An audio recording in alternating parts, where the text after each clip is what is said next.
ঈদে মিলাদুন নবী সাল্লাল্লাহু আলাইহি ওয়াসাল্লাম বা জশ্নে জুলুস করা কি? দেখুন, ঈদে মিলাদুন নবী সাল্লাল্লাহু আলাইহি ওয়াসাল্লাম পালন করা এক বিষয়, আর জশ্নে জুলুসটা এটার অংশ না। করা যেতে পারে কিন্তু অংশ না। মিলাদুন নবী হচ্ছে রাসূলুল্লাহ সাল্লাল্লাহু আলাইহি ওয়াসাল্লামের জন্ম বৃত্তান্ত আলোচনা করা, কথা বুঝতে পারছেন? আর ঈদে মিলাদুন নবী হচ্ছে নবীজি মুহাম্মদ সাল্লাল্লাহু আলাইহি ওয়াসাল্লাম ১৫০০ বছর আগে গোটা সৃষ্টি জগতের জন্য রহমত হিসেবে এসেছেন, সেই কথা স্মরণ করে আনন্দ প্রকাশ করা, সেটাকেই বলা হয় ঈদে মিলাদুন নবী। কথা বুঝতে পারছেন? এখন অনেকে বলে ঈদ তো দুইটা, ঈদুল ফিতর, ঈদুল আজহা, তা আপনারা তৃতীয় ঈদ বানাইছেন কোত্থেকে? এটা অনেকে বলে। দেখুন ভাই, পারিভাষিক অর্থে বা ইসতিলাহি অর্থে ঈদ দুইটাই, ঈদুল ফিতর, ঈদুল আজহা। কিন্তু লোগাতি বা শাব্দিক অর্থে জুমার দিনকেও ঈদের দিন বলা হয়েছে হাদিসে, আরাফার দিনকেও ঈদের দিন বলা হয়েছে। অতএব শাব্দিক অর্থে ঈদে মিলাদুন নবী, এই ঈদ বলার মধ্যে কোনো সমস্যা নাই। আসল কথা ঈদ অর্থ কি তাই তো আমরা বুঝি না। বলতে পারেন ঈদ অর্থ কি? জোরে পুরা বলতে পারলেন না? না, আমি বলি ঈদ শব্দের অর্থ হচ্ছে আসরুরুল আয়েদ। আসরুরুল আয়েদ অর্থাৎ যেই ঘটনা ঘটে একবার মনে পড়ে বারে বার, মনে পড়ে যতবার আনন্দ লাগে ততবার, তাকেই বলা হয় ঈদ। তাকে বলা হয় ঈদ। আল্লাহর আখিরি নবী আমার নূর নবীজি মুহাম্মদ মুস্তাফা সাল্লাল্লাহু আলাইহি ওয়াসাল্লাম আজ থেকে ১৫০০ বছর আগে মক্কাতুল মুকাররমায় মা আমেনার পবিত্র রেহেন থেকে মক্কাতুল মুকাররমায় তাশরিফ নিয়ে এসেছেন। দিনটা ছিল রবিউল আউয়ালের ১২ তারিখ, সুবহে সাদেকের সময়। সেই জন্য সেই রাতটাকে বলা হয় লাইলাতু মাউলিদিল মুস্তাফা। প্রতি বছর রবিউল আউয়াল মাস আসলেই ১৫০০ বছর আগে সেই শুভ মুহূর্তের কথা মনে পড়লে মুমিনের হৃদয়ে আনন্দ জাগে। সে আনন্দ প্রকাশ করার জন্যে মুমিন যদি শরীয়তের সীমানার মধ্যে থেকে মাহফিল করে, হামদ পড়ে, নাত পড়ে, জিকির ফিকির করে, মুরাকাবা মুশাহাদা করে, সিরাতুন নবী নামে হোক কিংবা মিলাদুন নবী নামে হোক, যদি রাসূলুল্লাহর জিকির করে, মুনাজাত করে, তাবাররুক বিতরণ করে, তাকেই তো বলা হয় মাহফিলে ঈদে মিলাদুন নবী।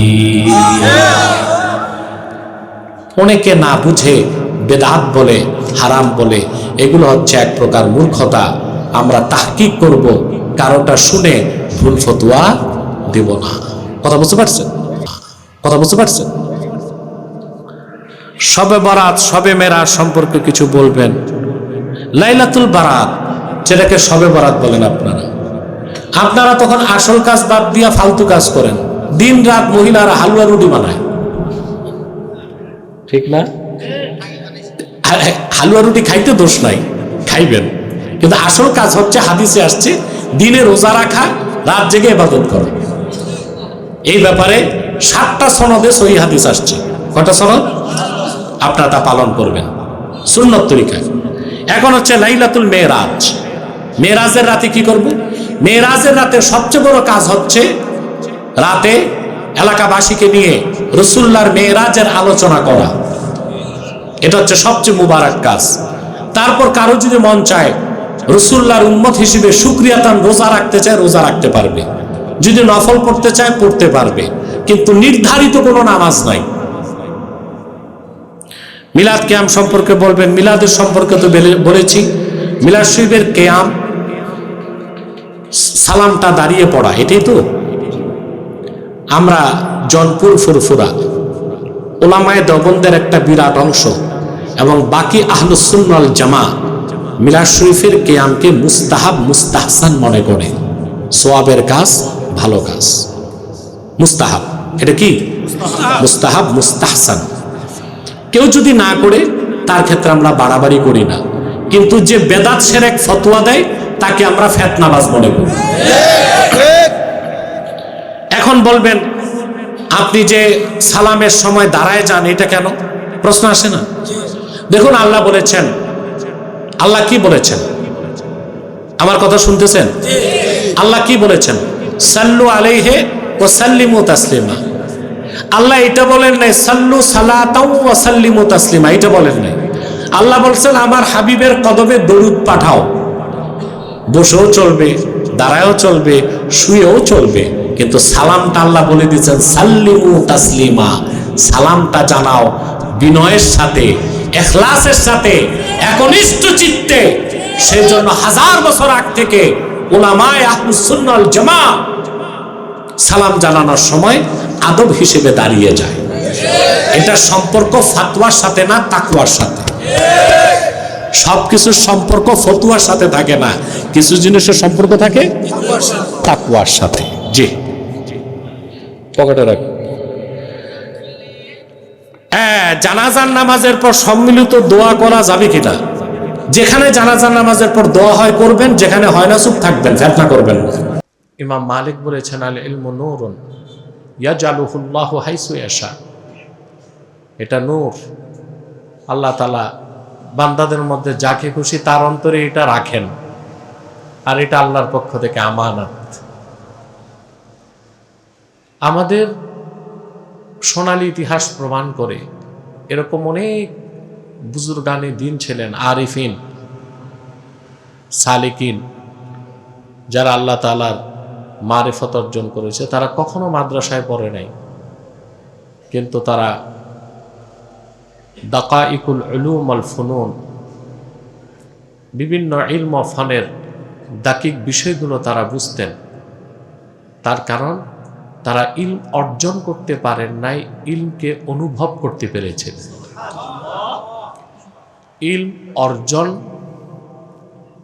ইলম অর্জন করা এটা হচ্ছে মালুমাত, আর ইলমকে অনুভব করা সেটা হচ্ছে ইয়াকিন।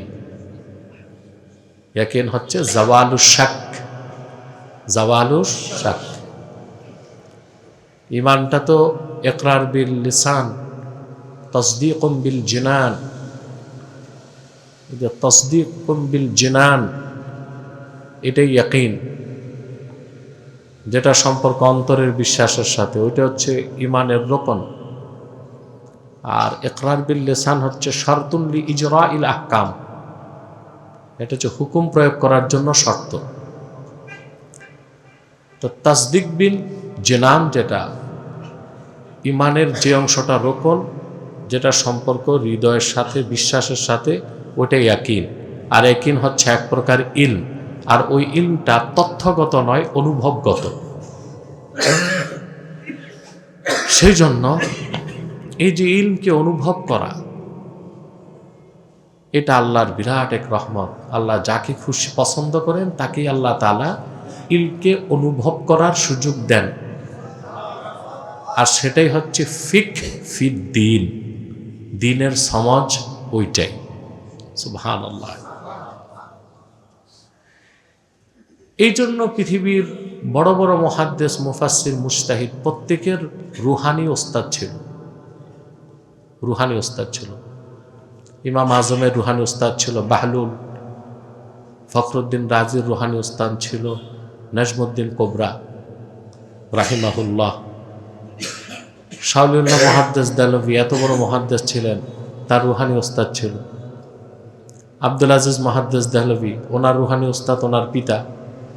এভাবে পৃথিবীতে কোরআন হাদিসের ইলমকে যারা তাহাম্মুল করেছে, বহন করেছে, তারা একদিকে শরীয়তের ইলম রাখতেন, হাকিকতের ইলম, মারেফতের ইলম, সবটা ইলমই তারা রাখতেন। আর এই সব ইলমের মাসদার হচ্ছে কোরআন এবং সুন্নাহ। এর বাইরে কোনো শরীয়ত নাই, তরিকত নাই, হাকিকত নাই, মারেফতও নাই। মারেফত কোনটা? যেটা সাধারণ জনগণের দৃষ্টিতে ধরা পড়ে না, গোপন। কিন্তু গোপনটা এমন না যেটা কারো চোখেই ধরা পড়বে না, চেষ্টা করলে যে কেউ দেখতে পারবে। যেটা একটা হচ্ছে জাহিরি ইলম, যেটা বাসার ইদরাক করে, আর ইলমুল বাতিন যেটা ইলমুল মারিফা, ওটা বাসিরাত ইদরাক করে। অন্তর্চক্ষু কি করে? ইদরাক করে। সুবহানাল্লাহ। তো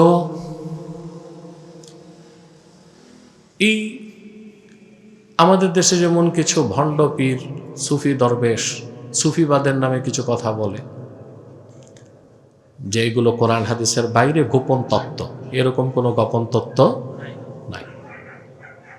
একটি হাদিসেরও অপব্যাখ্যা করে তারা, যে সাহাবী বলেছেন, হযরত আবু হুরায়রা রাদিয়াল্লাহু তাআলা আনহু, হাফিজতু মির রাসূলিল্লাহি সাল্লাল্লাহু আলাইহি ওয়াসাল্লাম উইআয়াইন, আমি রাসূলুল্লাহ সাল্লাল্লাহু আলাইহি ওয়াসাল্লামের কাছ থেকে দুই ধরনের ইলম অর্জন করছি।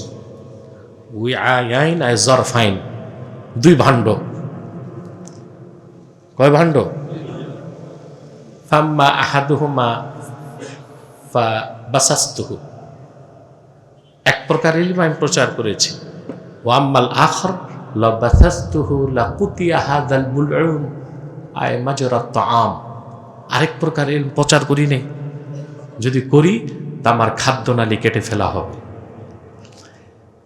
এখন কিছু কিছু সুফিবাদী এই হাদিসের অপব্যাখ্যা করে বলে যে এটাই ইলমে মারিফত, এটা গোপন, এটা কি গোপন, এটা কেউ জানে না। না, এরকম কোনো গোপন জিনিস শরীয়তে ইসলামে নাই। সেটা হচ্ছে ইদরাক করতে পারা, ইদরাক করতে না পারা, ওইটা এক বিষয়, কিন্তু গোপন বলে কিছু নাই। তা হযরত আবু হুরায়রা যে ইলমটা প্রচার করেন না, ওইটা কি তাহলে? উমদাতুল কারিতে বদরুদ্দীন আইনি লিখছেন, সুবহানাল্লাহি বিহামদিহি, খোলাফায়ে রাশিদিনের পরে যে জালেম শাসকরা আসবে, কারা কারা, সবার নাম আল্লাহ রাসূল বলে দিয়েছিলেন। এজন্য আবু হুরায়রা রাদিয়াল্লাহু তাআলা আনহু সবসময় দোয়া করতেন, আল্লাহুম্মা ইন্নী আউযু বিকা মিন ইমারাতিস সিবিয়ান, আল্লাহ আমি নাবালেগ অপ্রাপ্ত বয়স্কদের, কম জ্ঞানের অধিকারীদের শাসন আমল থেকে তোমার কাছে পানাহ চাই। আল্লাহ তার দোয়া কবুল করছেন। হযরত আবু হুরায়রা 60 হিজরিতে ইন্তেকাল করছেন, আর ইয়াজিদ 61 হিজরিতে ক্ষমতায় বসছে। তাহলে ভেদ বলে কিছু ইসলামে নাই। এটা হচ্ছে ইদরাক করতে পারা, ইদরাক করতে না পারা। সুবহানাল্লাহ। তো ইলমের যে অংশটা সম্পর্ক ইয়াকিনের সাথে, ঈমানের সাথে, ওইটা হচ্ছে ঈমানেরই অংশ, সেটা হচ্ছে ইয়াকিন। সেটা কি? ইয়াকিন। সেই ইলম যত বাড়ে মানুষের কাছে আল্লাহর মারিফত তত প্রকাশিত হয়, এবং ফায়াজহারু লাহু গায়বুল গায়েব, আল্লাহ তার কাছে গায়েব না গায়েবের গায়েবটাও প্রকাশ করতে থাকেন। ওটা ইলমে মারিফত। ওটাই কি? ইলমে মারিফত। ইলমে মারিফত এমন কিছু না যে শরীয়তের সীমার বাইরে যেতে হবে, হ্যাঁ, এইরকম কিছু না। তো আমি যে কথাটা বলতে চাইলাম, ইলম হচ্ছে নূর, এটা আল্লাহ যাকে খুশি তাকে দান করে। কারণ এটা ধরে রাখার উপায় কি? ইলম যে ব্যক্তি যতটুক পেল, সে ততটুক যদি আমলে বাস্তবায়ন করে, তখন আল্লাহ তাকে ইলমে লাদুন্নি দান করে। এটা ছাত্রদের মনে রাখতে হবে। ইলম যেটা বান্দা যতটুক অর্জন করে, সেটাকে সে যদি আমলে বাস্তবায়ন করে, তখন আল্লাহ তাআলা তাকে সেই ইলম দান করেন যেটা সে কখনো কোনো কিতাবে পড়ে নাই। সুবহানাল্লাহ। তাহলে এটা হচ্ছে একটা বিষয়। দ্বিতীয় হচ্ছে, এই ইলম সিনার মধ্যে যখন চলে আসে, এর শত্রু হচ্ছে দুইটা। কয়টা? একটা হচ্ছে কিবির, অহংকার। একটা হচ্ছে কিবির, অহংকার। আরেকটা হচ্ছে জুনুব, গুনাহ। মানুষ যখন খুব বেশি গুনায় লিপ্ত হয়, তখন আল্লাহ তাআলা ইলমের নূরকে তার থেকে সরায় দেন। আরেকটা হচ্ছে কিবির বা অহংকার। ইবলিসও ইলম অর্জন করেছিল, কিন্তু তার ইলমের সাথে তার অন্তরে কিবির ঢুকছিল, এই জন্য সে কি হয়েছে? বরবাদ হয়ে গেছে। আদম আলাইহিস সালামও ইলম অর্জন করছেন, ওয়া আল্লামা আদামাল আসমাআ কুল্লাহা। হযরত আদমের সিনায় ইলমের সাথে তাওয়াদু, বিনয় ঢুকছে। এই জন্য ইবলিস গুনাহ করার পর তওবা করে নাই। আদম আলাইহিস সালাম গুনাহ করছে বলবো না, বলতে পারি আমরা? হ্যাঁ, তা আল্লাহ যে বলছেন ফাআসা আদামু রাব্বাহু ফাগাওয়া, ওটা আল্লাহ বলছেন, আমি তো বলতে পারি না। বলতে পারি? এটাই অনেক মানুষ বুঝে নাই। কোরআন শরীফে আসছে আদম নাফরমানি করছে, তারপরে পথভ্রষ্ট হয়েছে। আরে কোরআন শরীফে যে আছে কথাটা কার? কার ন্যারেশন? আমি এমনি বলতে পারি আল্লাহ কোরআন শরীফে বলছেন আদম এটা করছে, আমি সিদ্ধান্ত হিসেবে বলতে পারি না আদম এটা করছে, ঠিক না? আমরা এতটুকু বলতে পারি তিনি ভুল করেছেন। ইবলিস ভুল করার পর তওবার পথ বেছে নেয় নাই, কারণ তার ইলমের সাথে ছিল কিবির। কি ছিল? আদম আলাইহিস সালাম ভুল করার পর তওবা করছেন, কারণ তার ইলমের সাথে ছিল তাওয়াদু, বিনয়। তা তোমাদের যে জিনিসটা খেয়াল রাখতে হবে, ইলম যত অর্জন হবে তত তাওয়াদু লাগবে। কি লাগবে? সেজন্য সোহবত লাগবে, আল্লাহওয়ালাদের সোহবত লাগবে। হযরত ফখরুদ্দিন রাজি যখন নাজমুদ্দিন কোবরা রহমতুল্লাহর সোহবতে গেলেন, তো ফখরুদ্দিন রাজির মধ্যে কিছুটা ইলিমের উত্তাপ নাজমুদ্দিন কোবরা অনুভব করছেন, কিছুটা। এত বড় বুজুর্গ হাস্তি ফখরুদ্দিন রাজি রহমতুল্লাহ, তার ক্ষেত্রে আমরা বলবো না যে অহংকার ছিল, ইলিমের উত্তাপ। তা নাজমুদ্দিন কোবরা বলছেন তুমি 40 দিন কিতাব ধরবা না, 40 দিন কোনো কিতাব ধরবা না, তুমি যে অমুক পাহাড়ে চিল্লা দাও। কি দাও? এটা ঘুরে ঘুরে চিল্লা না, পাহাড়ের চিল্লা।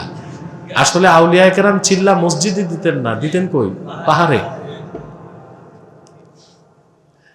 তো চিল্লাটা হবে কই? পাহাড় পর্বতে। কারণ চিল্লার মূল উদ্দেশ্য হচ্ছে খালওয়াত। কি? একটা হচ্ছে জালওয়াত, আরেকটা হচ্ছে খালওয়াত।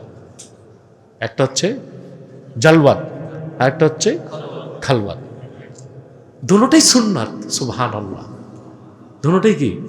হাদিস দিয়ে প্রমাণিত। জালওয়াতটা কিভাবে প্রমাণিত? রাসূলুল্লাহ সাল্লাল্লাহু আলাইহি ওয়াসাল্লাম ইরশাদ করেছেন, লা তাজালু তাইফাতুম মিন উম্মতি যাহিরিন আলাল হক লা ইয়াদুররুহুম মান খাযালাহুম হাত্তা ইয়াতি আমরুল্লাহি ওয়া হুম কাযালিক। হাদিসটি বুখারীতে আছে, মুসলিমে আছে, মেশকাতে আছে, তিরমিজিতেও আছে।